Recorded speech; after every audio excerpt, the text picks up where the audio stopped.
Udah selesai. Saya sih santai aja. Oke. Assalamualaikum warahmatullahi wabarakatuh. Selamat malam buat teman-teman di Papua. Di sini ada Ketum, Dr. Adib, Dr. Priyo, teman sejawat, serta adik-adik semuanya. Terima kasih Kang Adi. Saya kira ini kesempatan yang sangat menarik dan penting ya. Sebelum saya menyampaikan beberapa hal, adik-adik, saya beritahu dulu bahwa bangsa kita ini sedang sakit ya. Bangsa ini sedang sakit ya, Kang Hadi. Jadi kita harus perbaiki memang. Jadi saya pribadi merasa prihatin dan mudah-mudahan teman-teman tabah di sana. Saya rasa ini suatu hal yang harus mendapat perhatian, bukan saja dari ID, saya kira, tapi teman-teman bapak-bapak yang pejabat di pemerintah daerah di sana, Dinas Kesehatan, bahkan Kementerian Kesehatan. Saya senang dengar Dr. Priyo akan kasih tahu Menkes yang selama ini menggaungkan ingin menambah pendidikan spesialis, tapi kok dokter-dokter kita yang berada di beberapa daerah itu tidak mendapat perhatian yang memadai oleh pemerintah daerah, bahkan mereka harus melakukan mogok ya. Saya kira mogok tidak ada masalah. Ini suatu hal yang terjadi di seluruh belahan bumi ini. Dokter mogok itu suatu hal yang biasa. Tapi karena sesuatu yang disebabkan oleh hal-hal yang sangat tidak baik ya sebenarnya. Satu hal yang sangat memprihatinkan karena pemerintah daerah tidak memperhatikan dokter, terutama dalam kesejahteraannya.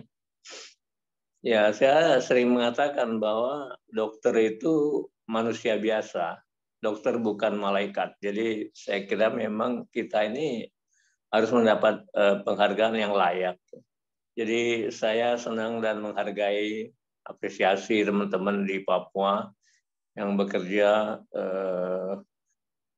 dengan sepenuh hati, walaupun harus terpaksa melakukan aksi damai. Saya kira itu hal yang biasa dan lazim dilaksanakan oleh dokter-dokter di berbagai negara. Belum lama ini dokter-dokter di Malaysia juga mogok karena mereka juga diperlakukan tidak sewajarnya oleh pemerintahnya.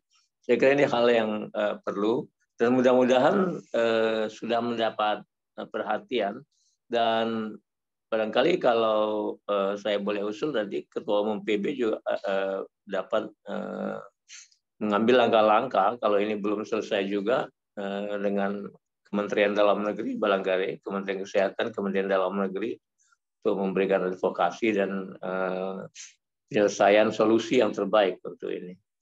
Saya kira saya nggak tahu nih sekarang apakah sudah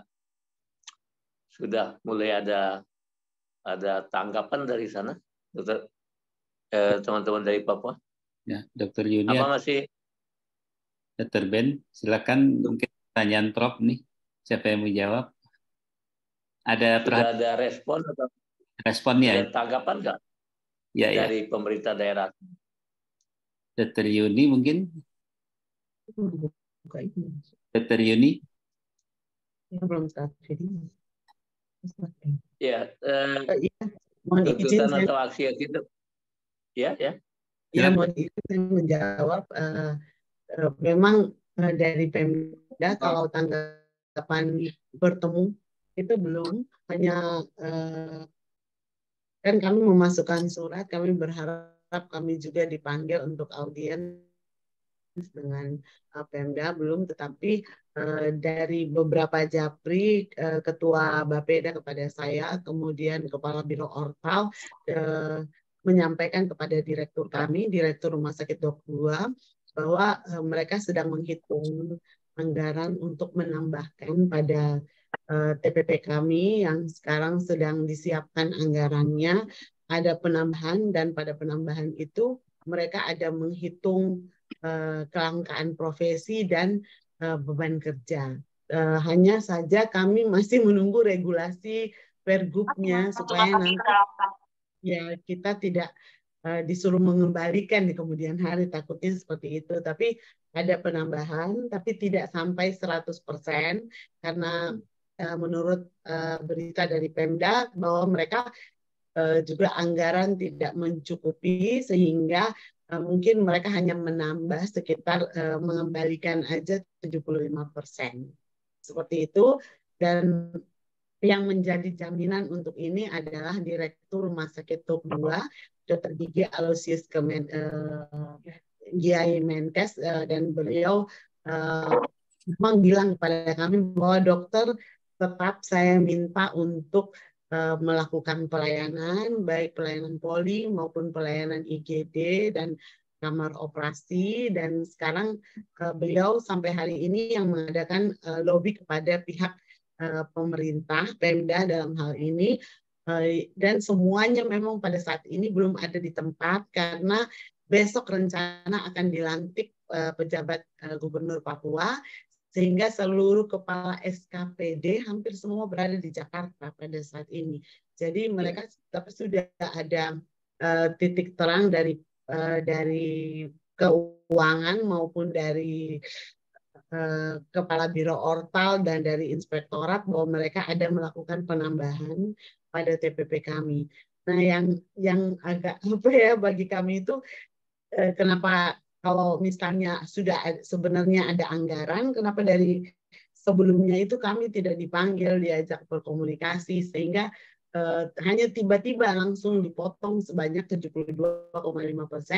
Nah, ini akan dikembalikan setelah dihitung-hitung, kita hitung bersama dan dengan beberapa senior, memang dikembalikan 75%, tapi tidak 100% atau tidak juga disamakan seperti yang kami minta. Gitu. Tapi paling tidak ada, ya. Karena ada aksi, maka ada jawaban, ada respon gitu. Ada respon. Jadi mulai tadi Senin kami sudah bekerja kembali di 3 rumah sakit ini. Semua dokter sudah melakukan pelayanan poli dan pelayanan berjalan seperti biasa. Dan kami masih menunggu niat baik daripada Pemda untuk bertemu dengan kami. Satu, yang kedua bahwa benar tidak terrealisasi yang diperhitungkan, ada hitungan-hitungan yang memang ditambahkan kelangkaan profesi dan beban kerja, begitu. Ya, jadi artinya sudah ada langkah-langkah untuk mengatasi itu. Ya, baiklah kalau gitu, syukurlah kalau sudah ada. Tapi tetap teman-teman dapat memberikan informasi apabila masih terjadi hal-hal yang belum selesai. Ya, saya kira dari segi organisasi PBID harus terus berkomunikasi dengan teman-teman di wilayah dan cabang, dan teman-teman di rumah sakit juga kalau ada hal-hal yang memang perlu diinformasikan. Saya kira teman-teman di PBID dan Ketua Umum akan memberikan perhatian yang serius dengan ini. Karena ini tidak terlalu lazim ya, tidak terlalu banyak daerah-daerah yang ada sih, mungkin beberapa daerah terjadi. Tapi tidak sampai ke permukaan ya, barangkali mungkin masih dapat ditanggulangi di sana atau masih dapat diselesaikan. Tapi kalau hal ini masih belum dapat diselesaikan, ini akan menjadi isu nasional bahkan isu internasional ya. Jadi saya sedih sebetulnya ya, karena saya juga pernah di daerah sulit. Kebetulan pemerintah daerah saya waktu itu cukup memberikan perhatian pada dokter-dokter yang datang ke sana. Ya, saya kira ini perlu mendapat perhatian dari kita semua. Baik, terima kasih banyak. Terima kasih, Dr. Hadi. Assalamualaikum warahmatullahi wabarakatuh. Waalaikumsalam. Terima kasih, Prof. Kita prihatin semua ini. Baik, ada. Ya, Kang Hadi, saya sudah japri Pauline. Saya minta Pauline turun. Saya minta Pauline tetap jadi pelita buat Papua di Timur. Dan dia udah jawab saya, iya siap, dia bilang. Barusan saya juga sudah japri Pak Menteri BGS, kalau program Anda tentang spesialis ini ingin sukses, Maka mohon para dokter spesialis di Papua diberi keadilan, saya bilang. Dan itu adalah harus menjadi kenyataan di dalam masa Anda menjadi menteri. Saya sampaikan itu. Itu yang bisa saya lakukan. Terima kasih. Terima kasih, Dr. Priyo, Ketua Purna PBB. Tentu kita semua punya rasa yang sama. Ada lagi yang ingin memberikan semangat buat teman-teman di Papua? Oh, Dr. Jenal ya, silakan. Teman-teman punya kenalan anggota DPR dari Papua, perwakilan dari Papua yang ada di Komisi 9. Mungkin bisa mengkontak mereka di sana. Sebetulnya Melki itu membuat lagu Aku Papua bersama Frankie. Mestinya punya kepedulian terhadap Papua. Dan sekarang Melki adalah wakil ketua Komisi 9. Jadi mestinya Melki tidak tahu masalah ini, tidak melupakannya, bahwa dia membuat lagu tentang Aku Papua bersama Frankie Sahilatua. Jangan lupakan itu. Jadi menurut saya bisa dikomunikasikan dengan teman-teman di Komisi 9 sehingga mereka juga punya perhatian, selain Menteri Kesehatan yang ingin sekali mendidik dan mendistribusikan dokter spesialis. Sekarang tidak perlu dididik lagi, tidak perlu didistribusikan lagi. Dokter spesialis sudah ada di daerah, tinggal diperhatikan, jangan dibengkalaikan seperti ini. Jadi itu saya kira masalah ini tidak bisa dibebankan juga semuanya ke daerah, tetapi di pusat memang perlu memberi perhatian ke daerah. Saya setuju dengan Dr. Priyo tadi, sudah menjapri beberapa pejabat pusat untuk memperhatikan Papua. Ini kan Kang Hadi, semoga teman-teman kembali bisa bekerja dengan baik di sana dan mendapatkan haknya sebagai dokter. Terima kasih. Terima kasih, Dr. Jenal.